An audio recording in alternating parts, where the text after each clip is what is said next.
an environment? We think about an environment and we associate it with the growth factors externally that played out how we grew up internally. So everything that was around you in your 360 shaped everything you perceived internally, introspected in your inners, in your 360 within. So that's the 360 of your life. So when you think about an environment, think about yourself for a second as a mammal and you're growing up. So you're a baby, 2 months old, you don't know anything, you're put into this body where you're growing up and you're being fed everywhere, constantly, by your senses. Your 5 senses are picking up information every single second of your life that you're awake. That's why babies like to sleep. They don't like to be around that much because they're very sensitive to everything around them. So as they start growing up, their parents, their environment, their society, the structures, the beliefs around them shapes how we internalize that information that you're picking up by your senses.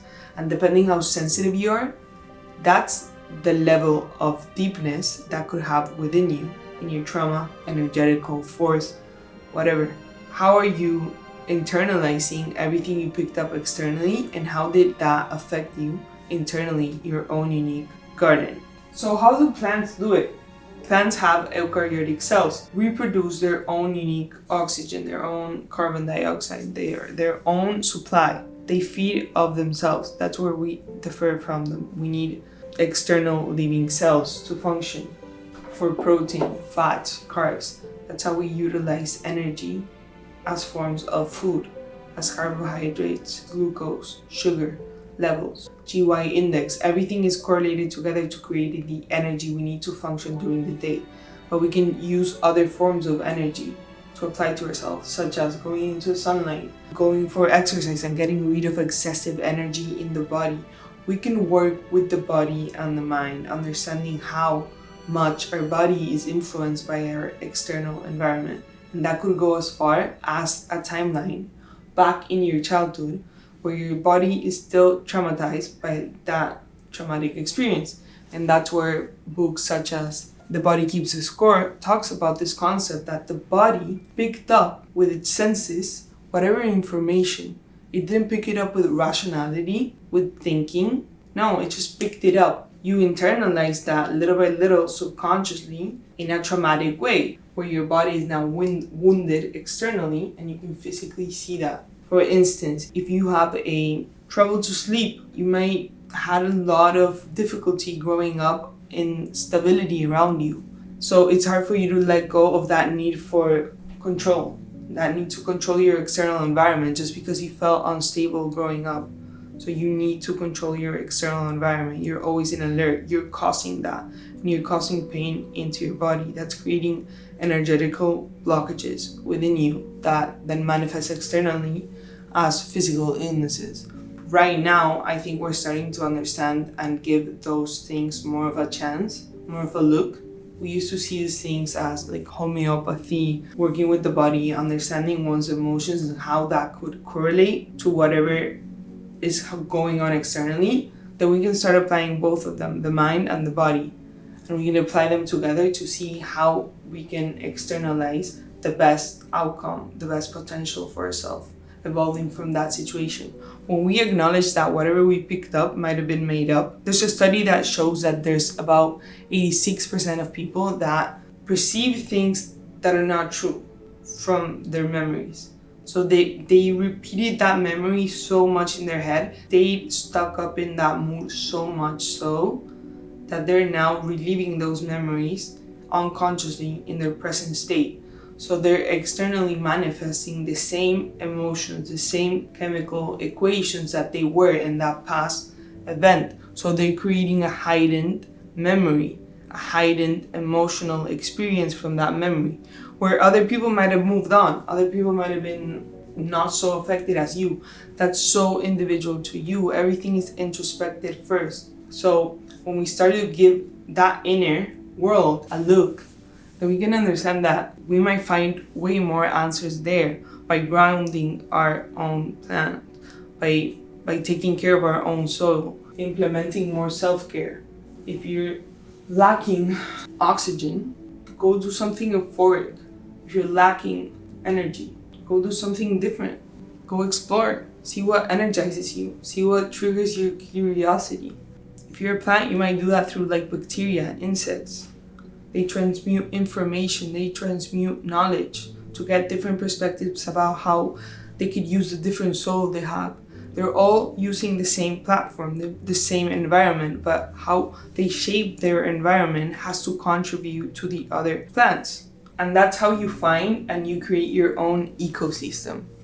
By grounding yourself, by taking care of your soul, by seeding different thoughts in your brain, programming yourself differently, by understanding your roots. What do you have to change internally from the soil or from the energies getting affected by to change externally? Because a plant, they can't move, but again, they could use bacteria, they could use other things around them to create a safe environment for them. We have the ability to go hunt, to go put action towards whatever we want to go towards. We have that ability to cognitively think, to cognitively do things. These are two different plants. So the way this one grew and this one grew, a completely different set of systems. Like I personally have to water this one more. This one is less sensitive. It needs less care. This one is more sensitive to everything. They have different needs. So if you're just complaining about their abilities, then you're always going to stay rotting in your own soil because you're not understanding that you have a unique process, a unique set of process. And the more you focus on your own process and seeing how you can support the ecosystem around you by strengthening within you, then that's how this plant can get inspired by this one and then use that, apply that knowledge for them. And that's how they create a happy, flourishing ecosystem. So every time we think about ourselves and we're stuck, think about yourself as a plant. What do I need to do to ground myself again? Whatever that is, whatever form of self-care that might be, whatever trip you might need to take, whatever day off you might need, whatever discipline you might need to take. All of that is unique to you. And it's taking a step back and looking back at your soil and seeing how you can use a different set of soil, a different set of instruction. And that's how you get inspired. You trigger that curiosity within you and you find new plants you can get encouraged to.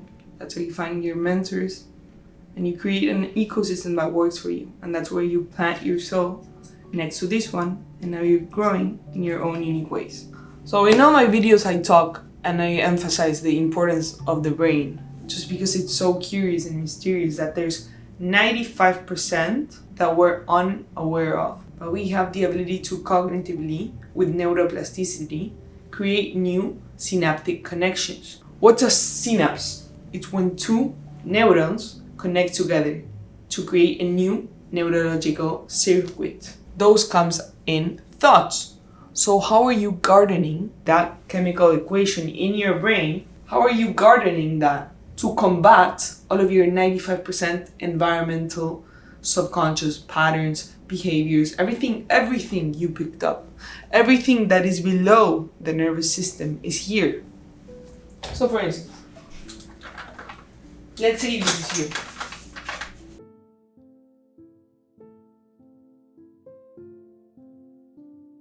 From ages 0 to 7, it's known that we're put in a theta, hypnosis state of being, which means everything we're picking up is just that. That's why kids are always in their own world. They're always disassociating with everything around them because it's just too much. It's too much to handle. So they create their own illusions of whatever is going on, which is actually more real than what we use to cognitively stay in this mental fogs all the time of rationality and overthinking about how to make logic more unlogical. But basically, when you're in coherence with your heart, when you're in resonance with your heart, then you're more open for new perspectives, new experiences, new neurological circuits in your brain to connect new thoughts that make you think outside of your unconscious patterns, of your unconscious box. This is the prefrontal cortex. This is how we use our rationality. So everything we have here, this is how we perceive things. It's everything, all of our senses are coming in here, in the basal ganglia. It's how we process all the information we get. So however we process that, we internalize that to our nervous system. Right? So if our basal ganglia is here, then everything is being transmuted down into your body. Energetical trauma nowadays and things, because the energy gets stored in the body and gets blocked. That's why, like, if you have trouble communicating, if you have a lot of instability growing up, you might have a thyroid problem, because the thyroid is here. It's connected to the energetical force chakra of the throat. It's everything that deals with communicating, with blockages within that communication. And this goes way more in depth, but basically everything that's below, it's connecting all the brain. Also, childhood could be super important because it's where we picked up the most, just because we were on that imaginative, always open to the senses, because we were always creating state of being, that theta state of being. But as we grow up and we start using our logic, we disregard, sometimes we forget memories about our childhood. So that's how it's hard to communicate with the subconscious sometimes. So we really have to apply self-care, compassion, to see where we might need a little more discipline. But it's always the best thing that helped me. I'm just sharing my perspective, knowledge based on different set of things I personally like, and I think we all can do that. And that's, we can all learn from each other. And if you don't resonate with what I'm saying, that's completely fine. And if someone doesn't resonate with what you're saying, that's perfectly fine too. That's actually good. Everyone doesn't have to resonate with what you say. That's a good thing. You have to be unique. You have to stand by whatever you believe. So it's always so important to go back to your roots. It's not that we get unconsciously programmed by, our environment. Everyone is like, I got super influenced and you get super repressed to those people that might have affected the way you internalize things. But it's more about seeing how can you apply whatever you're learning about yourself with curiosity, with compassion about your subconscious patterns. How could you apply that to now and use it as wisdom, as a constructive feedback that allows those traumatic events to rise up and to create this ego with vulnerability, and you create the individuation process, which is becoming self-aware of yourself. You become so known about your unknown that they become your strengths. Environment is super key. It's super important. It's how we get inspired, how we get creative. But at the end of the day, it's always going back to your roots, that you're gonna feel safe, that you're gonna actually flourish back again to your highest potential. You have to go back to grounding your own planting your own seeds. And if you need new seeds, then go look for new plants, new mentors, and find new set of soils to ground yourself. It's a playful thing. So yeah, like for instance, me personally, I've always struggled a lot with communication. When I was growing up, I moved a lot around, so I had a lot of mixes with languages and stuff. I was always moving around, and then I felt a lot of instability in my life growing up, because those events that led me to growing up so much caused a lot of external instability. I started perceiving that internally as always having to be in this autonomic stress response.